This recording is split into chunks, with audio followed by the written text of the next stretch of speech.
dramatic ပွဲတစ်ပွဲလို့ပဲပြောရမလားသို့မဟုတ်ကျွန်တော်တို့စိတ်လှုပ်ရှားမှုအကောင်းဆုံးပွဲတစ်ပွဲလို့ပဲပြောရမှာပေါ့နော်ဆိုတော့ brother အားလုံးပဲမင်္ဂလာပါပေါ့နော်ဆိုတော့ကျွန်တော်တို့ PSG နဲ့ Arsenal ကတော့ကံပြီးသွားပြီ PSG က fly ရပါတယ်ပေါ့နော်ဒီနေသားတစ်ခုမှာကျွန်တော်တို့ပြောစရာလေးတွေရှိတယ်အဓိကတော့ Arsenal ကို highlight လုပ်ပြီးတော့ချီးကျူးခြင်းတယ်ကျွန်တော်တို့အညမှာ PSG ကိုပြီးခဲ့တယ်ပေါ့နော်မိနစ်90အတွင်းမှာ PSG မရှုံးဘူးဆိုပြီးတော့ကျွန်တော်ခံမှန်းချက်နဲ့ထုတ်ခဲ့တယ်ပေါ့နော်ဆိုတော့ဒီနေသားတစ်ခုမှာတော့မစိုးလို့ပြောလို့ရပါမယ်လေတကယ်ပွဲကြည့်နေတဲ့သူတယောက်အနေနဲ့เนาะ PSG เนาะခြေပါကိုပြန်ရပါမလားလို့ကျွန်တော်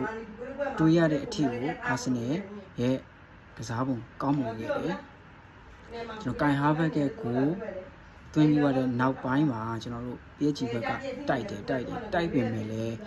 နော် PSG ရဲ့ဒီလိုမျိုးမြန်နှုန်းမြင့် transition တွေနော် Desire Doué Dembele ကျွန်တော်တို့ဒီဘက် Kvaratskhelia တို့ရဲ့ကျွန်တော် face ကောင်းတဲ့ကျွန်တော်တို့ဖက်ကြော်မှုတွေကို Arsenal နောက်တန်းကတကယ်ကိုပဲ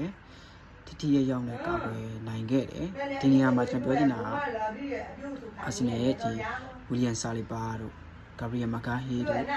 နောက်ပြီးတော့ကျွန်တော် Hakim Ziyech တို့ဒီကောင်းတွေကိုကျွန်တော်ချီးကျူးခြင်းနဲ့ကျွန်တော်တို့ဗျာ PSG ရဲ့ဒီတိုက်စစ်အတွဲလုံးကိုကျွန်တော်တို့မြများဆဆထိန်းချုပ်ဖို့အသင်းမရှိဘူးလို့ကျွန်တော်ထင်တယ်။ဘာကြောင့်ဒီလိုပြောလဲဆိုတော့ကျွန်တော်တို့ဘိုင်မြူနစ်တို့လိုအသင်းတွေနော်ရီယယ်မက်ဒရစ်တို့လိုအသင်းတွေနောက်တခြားသောဒီမှာလီဗာပူးချက်စီလိုအသင်းတွေကို PSG ကစားခဲ့တဲ့ပုံကိုဒါကတော့လည်းမြင်မယ်ထင်ပါတယ်ပေါ့နော်။ဆိုတော့ဒီလိုတိုက်စစ်တွဲကိုဒီလို fit ကောင်းမယ်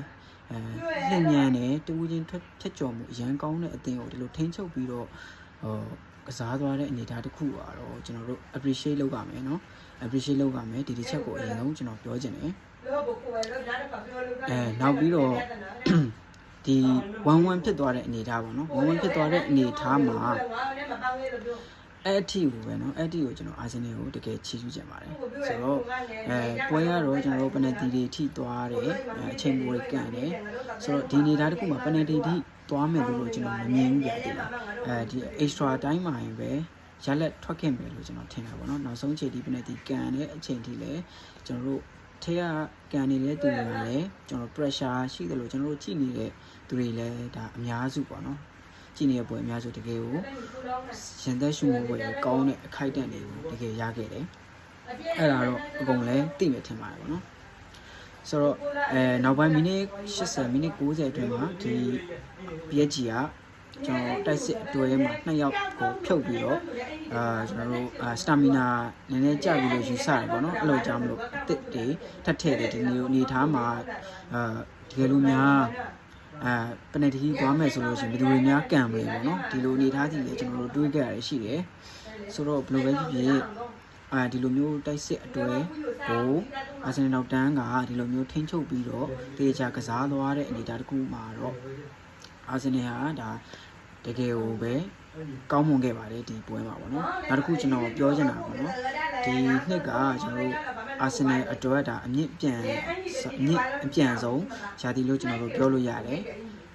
ဒီယာတီကိုကျွန်တော်တို့အခြေပြုပြီးတော့ဘာလို့တွေ့လဲဆိုရင်ကျွန်တော်တို့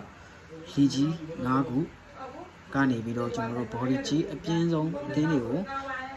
1 to 5စီလိုက်မယ်ဆိုလို့ရှိရင် Arsenal အသင်းဟာ1 to 3လောက်ကိုသွားပြီးတော့ချိတ်နေပြီဆိုတာကိုကျွန်တော်တို့မြင်ရမှာဖြစ်တယ်ဗျာသိလားအဲ့ဒါကြီးကစားတယ်เนาะအဲ့ဒါကြီးကစားတယ်ဘာလို့အဲ့ဒါကြီးကိုကျွန်တော်ကအဓိကဘယ်လိုပြောရမလဲအဲ့ဒါကြီးကိုကျွန်တော် Arsenal ကိုတကယ်ချီးကျူးချင်တာရှိမယ်ဗျာကျွန်တော် Man City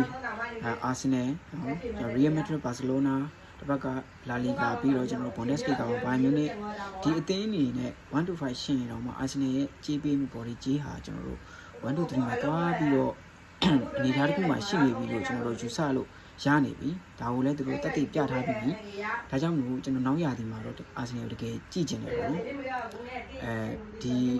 အဓိကကတော့ဒီပွဲပြီးတော့เนาะပနတီတွေပါတယ်လွဲတာတွေကျွန်တော်တော့မပြောတော့ပနတီဆိုတာတော့ကျွန်တော်90ရာ50ပဲဗျာတစ်ဖက်မှာ50ဘက်က50ပဲချော်လဲချော်သွားမယ်ဝင်လဲဝင်သွားမယ်ဒီမှာတော့ကျွန်တော်ဇောကရတက်เสียမရှိဘူးတိုးပေမဲ့မိနစ်60အတွင်းမှာ PSG ကိုတိုက်စစ်ကိုနောက်တန်းနဲ့လုံးဝ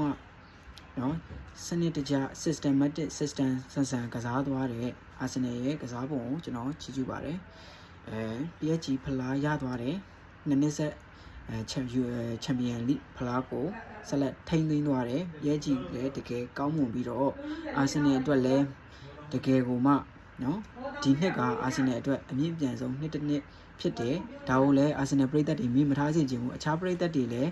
ဒါကိုလက်ခံရမယ်အနေထားဒါလုံးဝမှန်ကန်တဲ့အနေထားတစ်ခုပါဒါကြောင့်မို့ဒါလေးပဲပြောချင်တာပေါ့နော်ကျွန်တော်တို့ခြေနေရတော့ပွဲရတော့ကျွန်တော်တို့ကြီးတွေတော့အများကြီးတော့မဆုံးရှုံးခဲ့ဘူးเนาะကျွန်တော်ခံမှန်းချက်ကလည်းမိနစ်60အတွင်းမှာမှန်ကန်ခဲ့တယ်ဒါလေးပြောချင်တာပေါ့နော် Arsenal ကိုကျွန်တော်တို့တကယ် appreciate လုပ်ပါတယ်နောက်နှစ်ကိုလည်းကျွန်တော်တို့ရှိချင်ပါတယ်ဆိုတော့ brother တို့တွေဒါပဲပြောချင်တာပါဘာမှတော့မဟုတ်ပါဘူးဆိုတော့အားလုံးပဲဆင်ပြေကြပါစေ